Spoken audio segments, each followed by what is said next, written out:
বাংলা টেলিভিশনের জনপ্রিয় অভিনেত্রী সোলাঙ্কি রায় এবং অভিনেতা সৌম্য মুখোপাধ্যায় এবার প্রথমবারের মতো একসঙ্গে কাজ করতে চলেছেন। নারায়ণ দেবনাথের ছোটগল্প রেকর্ড অবলম্বনে নির্মিত স্বল্পদৈর্ঘ্য ছবিতে জুটি বাঁধবেন তারা।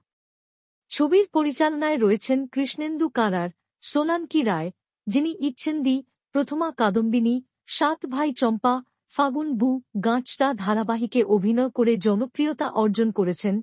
টেলিভিশন থেকে কিছুটা বিরতি নিলেও ব্যস্ত রয়েছেন ওয়েব সিরিজ ও বড় পর্দার কাজ নিয়ে। অন্যদিকে সৌম্য মুখোপাধ্যায়, যাকে শেষবার ময়ূরপঙ্খী ধারাবাহিকে দেখা গিয়েছিল, তিনিও ওয়েব সিরিজ ও সিনেমায় মনোনিবেশ করেছেন। এবার এই দুই তারকাকে একসঙ্গে দেখা যাবে এক নতুন গল্পে।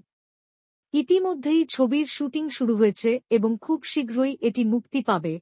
বাংলা সাহিত্যের কিংবদন্তি লেখক নারায়ণ দেবনাথের লেখা গল্প অবলম্বনে তৈরি এই স্বল্পদৈর্ঘ্য ছবিটি দর্শকদের জন্য এক নতুন অভিজ্ঞতা হতে চলেছে।